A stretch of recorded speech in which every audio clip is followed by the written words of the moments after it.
Hello दोस्तों, कैसे हो आप सभी। उम्मीद करता हूँ आप सबकी तैयारी काफ़ी शानदार ज़बरदस्त तरीके से चल रही होगी। तो आज हम बात करेंगे पोषक पदार्थ या न्यूट्रिशियंस के बारे में। काफ़ी महत्वपूर्ण टॉपिक है दोस्तों ये, और एग्ज़ाम में यहाँ से एक या दो क्वेश्चन की संभावना रहती ही रहती है। तो थोड़ा ध्यान से पढ़िएगा इस चैप्टर को। चलिए शुरुआत करते हैं। सबसे पहले तो ये कि पोषक पदार्थ होते क्या है, क्या समझते हैं आप पोषक पदार्थों से। तो देखिए, इसकी एक बहुत ही सिंपल सी परिभाषा है कि जीवों में विभिन्न जैविक कार्यों के लिए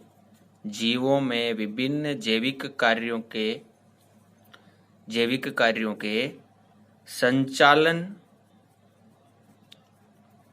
एवं संपादन के लिए आवश्यक पदार्थ पोषक पदार्थ कहलाते हैं। यानी कि ऐसे पदार्थ जो जीवों में विभिन्न प्रकार के जैविक कार्यों के संचालन एवं संपादन के लिए आवश्यक होते हैं, वो क्या कहलाते हैं, पोषक पदार्थ कहलाते हैं। अब हम बात करते हैं पोषक पदार्थ कितने प्रकार के होते हैं। तो पोषक पदार्थ के प्रकार, तो 4 प्रकार के पोषक पदार्थ होते हैं दोस्तों। 4 प्रकार के पोषक पदार्थ होते हैं। कौन कौन से? तो पहला जो प्रकार होता है वो कहलाता है ऊर्जा उत्पादक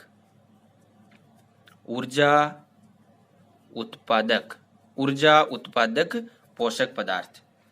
ऊर्जा उत्पादक क्या समझते हैं इनसे? यानी कि ऐसे पोषक पदार्थ जिनसे हमें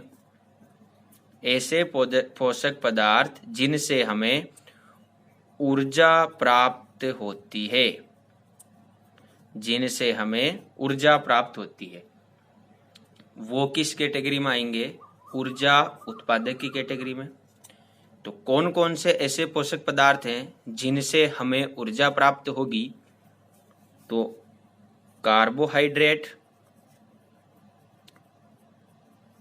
और वसा, ये 2 ऐसे पोषक पदार्थ हैं जिनसे हमें ऊर्जा प्राप्त होती है। तो ध्यान रखिएगा दोस्तों, बहुत बार क्वेश्चन पूछा गया है कि निम्न में से ऊर्जा किनसे प्राप्त होती है, तो सिर्फ और सिर्फ कार्बोहाइड्रेट व वसा। ध्यान रखिएगा, आप विटामिन के बारे में भी पढ़ेंगे, लेकिन विटामिन से हमें कोई भी ऊर्जा प्राप्त नहीं होती है। हमें ऊर्जा सिर्फ और सिर्फ कार्बोहाइड्रेट और वसा से ही प्राप्त होती है। चलिए आगे और इनके बारे में हम बात करेंगे। दूसरा इसका टाइप है उपापचयी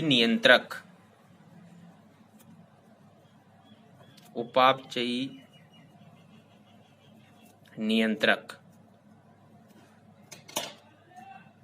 यानी ऐसे पोषक पदार्थ जो उपापचयी क्रियाओं को नियंत्रण करते हैं, उपापचयी क्रियाओं का नियंत्रण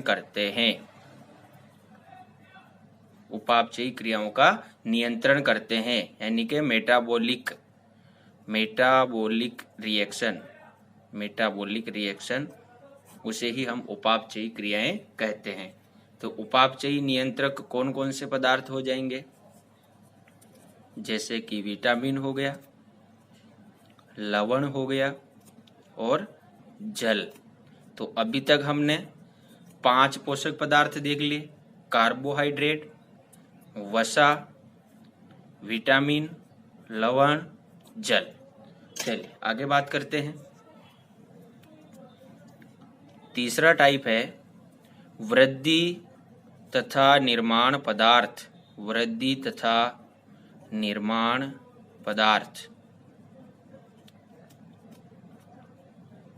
इसमें कौन से पोषक पदार्थ आएंगे? तो वृद्धि तथा निर्माण पदार्थ, यानी कि ऐसे पोषक तत्व या ऐसे पोषक पदार्थ जो शरीर की वृद्धि व टूट फूट की मरम्मत का कार्य करते हैं। ऐसे पोषक पदार्थ जो शरीर की वृद्धि व टूट फूट की मरम्मत का कार्य करते हैं वो वृद्धि तथा निर्माण पदार्थ की कैटेगरी में आते हैं। और वृद्धि तथा निर्माण पदार्थ होता है प्रोटीन। चलिए नेक्स्ट बात करते हैं आगे। चौथा इसका टाइप है आनुवांशिक पदार्थ। चौथा टाइप है दोस्तों आनुवांशिक पदार्थ।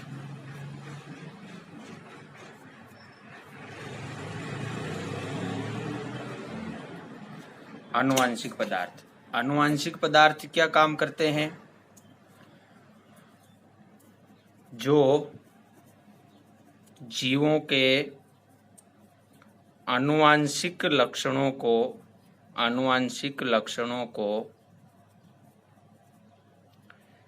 एक पीढ़ी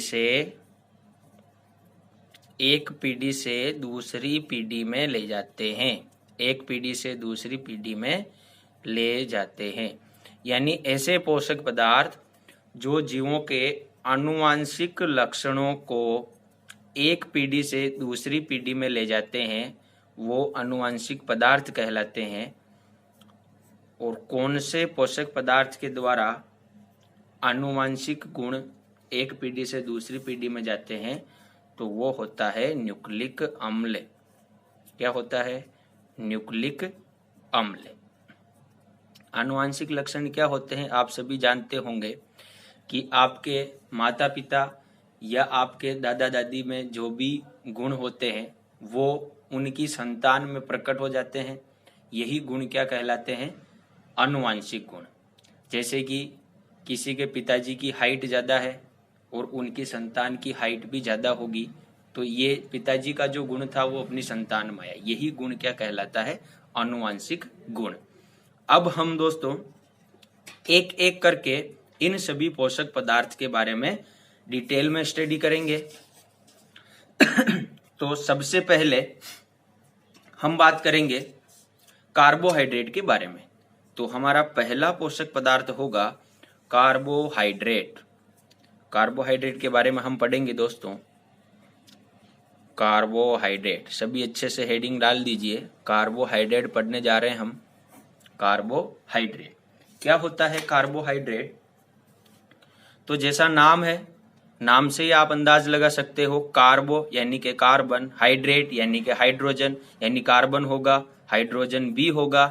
तो देखते हैं कार्बन, हाइड्रोजन और ऑक्सीजन, इनका एक निश्चित अनुपात होता है 1:2:1, यानी कि कार्बन, हाइड्रोजन और ऑक्सीजन का 1:2:1 के अनुपात में मिलकर बने कार्बनिक यौगिक क्या कहलाएंगे?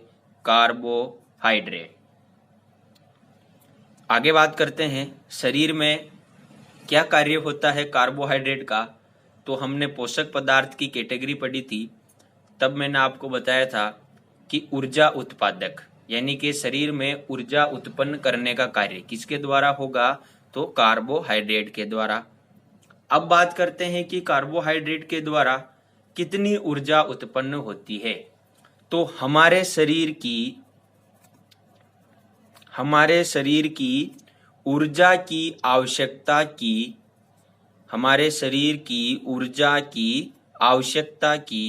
50 से 75% ऊर्जा हमें किससे मिलती है? कार्बोहाइड्रेट से। यानी हमारे शरीर को जितनी ऊर्जा की जरूरत होती है उसमें से 50 से 75% ऊर्जा तो सिर्फ और सिर्फ हमें किससे मिलेगी? कार्बोहाइड्रेट से। यानी हम यूं कह सकते हैं कि हमारे शरीर को सर्वाधिक ऊर्जा कार्बोहाइड्रेट से प्राप्त होती है। और ये क्वेश्चन बहुत एग्जाम में पूछा गया है कि निम्न में से हमें सर्वाधिक ऊर्जा प्राप्त होती है, तो क्या आंसर हो जाएगा आपका कार्बोहाइड्रेट। और हम कार्बोहाइड्रेट के बारे में बात करते हैं तो 1 ग्राम ग्लूकोज, ग्लूकोज कार्बोहाइड्रेट की सबसे सरल अवस्था होती है। तो 1 ग्राम ग्लूकोज के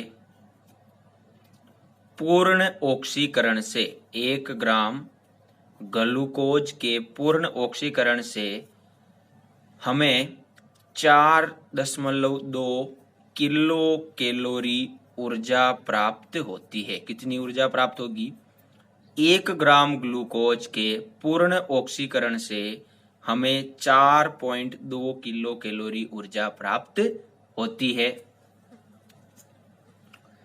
आगे बात करते हैं अब कार्बोहाइड्रेट कितने प्रकार का होता है। तो कार्बोहाइड्रेट दोस्तों 3 प्रकार के होते हैं। कौन कौन से होते हैं 3 प्रकार के? तो पहला इसका प्रकार होता है मोनोसेकेराइड, मोनोसेकेराइड, मोनोसेकेराइड। अब मोनो क्या होता है? मोनो का मतलब होता है एक। क्या होता है? एक। तो मोनोसेकेराइड क्या हो जाएगा कि यह कार्बोहाइड्रेट की सबसे सरल अवस्था है, कार्बोहाइड्रेट की सबसे सरल अवस्था है। यानी अगर हम कार्बोहाइड्रेट को छोटे छोटे अणुओं में तोड़ें तो जो लास्ट स्टेज जो होगी, सबसे सरल अवस्था क्या हो जाएगी? मोनोसेकेराइड। जब कार्बोहाइड्रेट का पाचन होता है तो इसका अपघटन होता है और लास्ट में जाके मोनोसेकेराइड में कन्वर्ट हो जाता है। चलिए आगे बात करते हैं। तो मोनोसेकेराइड क्या हुआ? कार्बोहाइड्रेट की सबसे सरल अवस्था। जैसे देखिए आप, ग्लूकोज हो गया, ग्लेक्टोज हो गया, मेनोज, ट्राइओज, ये सारे क्या होते हैं? मोनोसेकेराइड के ही भाग हैं। ग्लूकोज, ग्लेक्टोज, मेनोज और ट्राइओज। इससे आगे हम कार्बोहाइड्रेट को और सरल अणुओं में नहीं कन्वर्ट कर सकते। ये सबसे सरल अवस्था है। और 1 ग्राम ग्लूकोज से हमें कितनी एनर्जी प्राप्त होती है वो हमने देखी थी, 4.2 किलो कैलोरी। चलिए ये तो हुई मोनोसेकेराइड की बात। अब इसका दूसरा प्रकार हम देखते हैं डाइसेकेराइड। डाइसेकेराइड, डाइसेकेराइड क्या होता है? देखिए दोस्तों, मोनो का मतलब था एक, तो बिल्कुल एक अणु था, सबसे सरल अवस्था। अब डाई का मतलब क्या होता है? 2, जैसे कि कार्बन डाइऑक्साइड, तो 2 ऑक्सीजन के अणु। तो डाइसेकेराइड, इसमें भी क्या हो जाएगा? 2 मोनोसेकेराइड मिलकर एक डाइसेकेराइड का निर्माण करेंगे। समान या भिन्न मोनोसेकेराइड, समान या भिन्न मोनोसेकेराइड के दो अणुओं के संयोजन से, समान या भिन्न मोनोसेकेराइड के 2 अणुओं के संयोजन से एक डाइसेकेराइड बनता है। एक डाइसेकेराइड का अणु किनसे मिलकर बनता है? या तो दोनों समान होंगे या दोनों अलग अलग मोनोसेकेराइड मिलकर क्या बनाएंगे? एक डाइसेकेराइड बनाएंगे। जैसे इसका भी हम एग्जाम्पल देखते हैं, माल्टोज हो गया, सुक्रोज और लेक्टोज। माल्टोज, सुक्रोज और लेक्टोज। देखिए कैसे बनता है माल्टोज, सुक्रोज और लेक्टोज। तो ग्लूकोज व ग्लूकोज, यानी ग्लूकोज के 2 अणु मिलके क्या बनाएंगे? माल्टोज। इसी तरीके से ग्लूकोज का एक अणु और एक अणु हो जाएगा फ्रक्टोज, ये मिलके बनाएगा सुक्रोज, और इसी तरीके से ग्लूकोज और ग्लेक्टोज, ये मिलके बनाएगा लैक्टोज, लैक्टोज। ठीक है, चलिए आगे बात करते हैं। फ्रक्टोज कहां पाया जाता है? फ्रक्टोज तो ये पाया जाता है शहद व पके फलों में। देखिए दोस्तों, बहुत बार क्वेश्चन पूछा गया है शहद के बारे में कि शहद में कौन सी शर्करा पाई जाती है, तो आपका आंसर क्या होगा? फ्रक्टोज। तो फ्रक्टोज कहाँ पाया जाता है? शहद व पके फलों में। लैक्टोज कहाँ पाया जाता है? आप सभी को पता होगा, लैक्टोज शर्करा दूध में पाई जाती है, बिल्कुल सही है। लैक्टिक अम्ल पाया जाता है खट्टे दूध में, और दही में भी लैक्टिक अम्ल। तो लैक्टोज शर्करा कहाँ पाई जाएगी? दूध में। आगे बात करते हैं माल्टोज। तो माल्टोज पाया जाता है अंकुरित अनाज में, अंकुरित अनाज में माल्टोज पाया जाता है। चलिए दोस्तों, ये तो हुए कार्बोहाइड्रेट के दो भाग, मोनोसेकेराइड पढ़ा हमने, डाइसेकेराइड पढ़ा हमने। तीसरा इसका प्रकार हम पढ़ेंगे पॉलीसेकेराइड। क्या होता है दोस्तों? पॉलीसेकेराइड। पॉली का मतलब क्या होता है? बहुत। तो यहां पर क्या हो जाएगा? दो से अधिक मोनोसेकेराइड मिलके क्या बनाएंगे? एक पॉलीसेकेराइड बनाएंगे।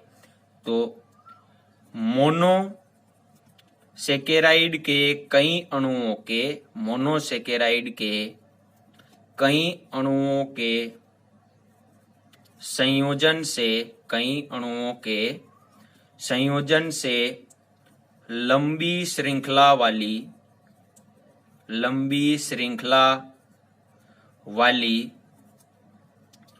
अघुलनशील, लंबी श्रृंखला वाली अघुलनशील पॉलीसेकेराइड,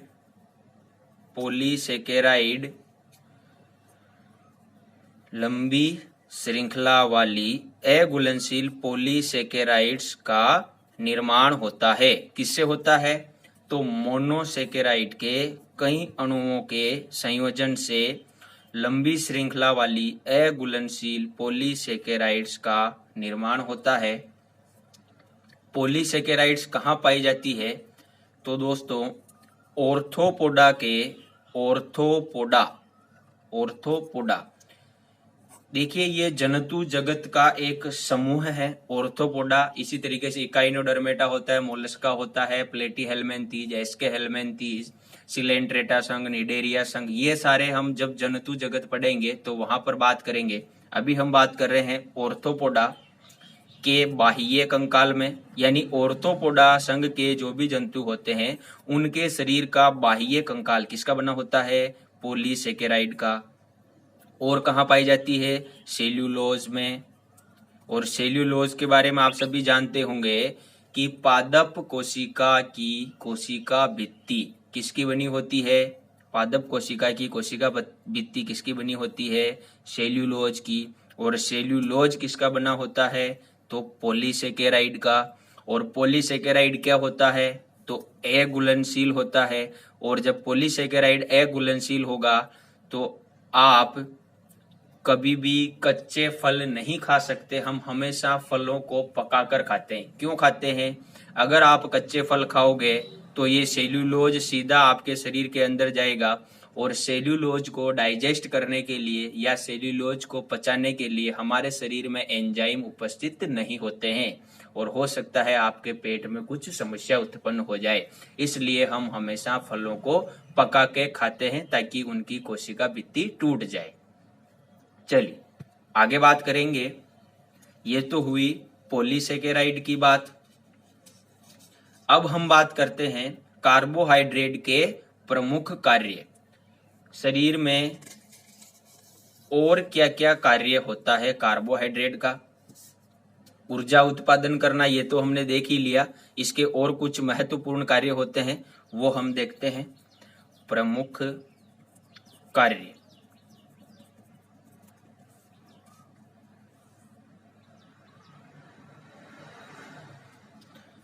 तो पहला तो यही है कि ऑक्सीकरण द्वारा शरीर की ऊर्जा की आवश्यकता की पूर्ति करना, शरीर की ऊर्जा की आवश्यकता की पूर्ति करना। दूसरा हो जाएगा विटामिन सी का निर्माण करना, विटामिन सी का निर्माण।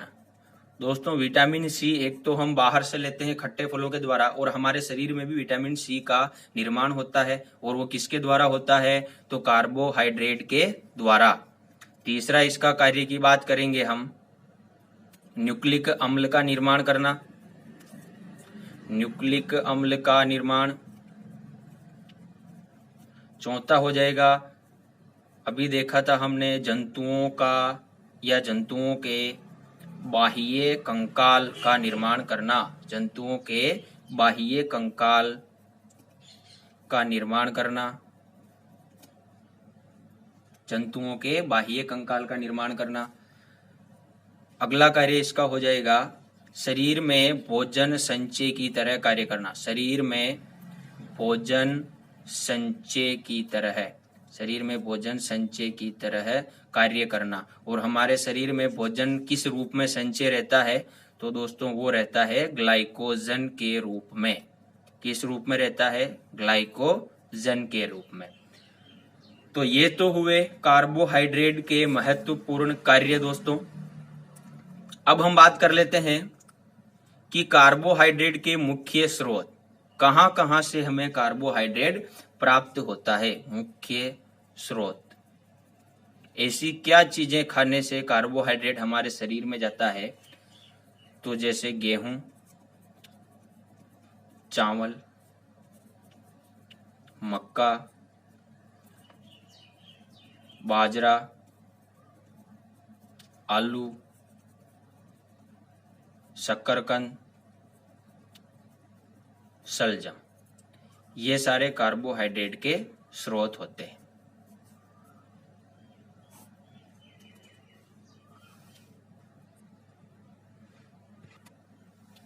तो दोस्तों आज का वीडियो यहीं तक। इसके आगे वीडियो में हम और अन्य पोषक पदार्थों के बारे में बात करेंगे।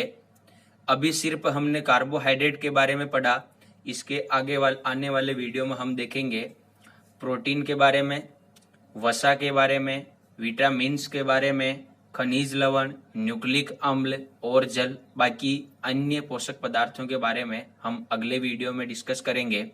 तो वीडियो को पूरा देखने के लिए धन्यवाद दोस्तों। चैनल के साथ जुड़े रहिए, और अभी तक आपने चैनल को सब्सक्राइब नहीं किया है तो आज ही सब्सक्राइब करें, और साथ ही बेल आइकन को प्रेस करें, जिससे कि आने वाली हर एक वीडियो का नोटिफिकेशन आपको मिल सके और आप अपनी तैयारी को अच्छे से कर सके, सुचारू रूप से कर सके। धन्यवाद दोस्तों।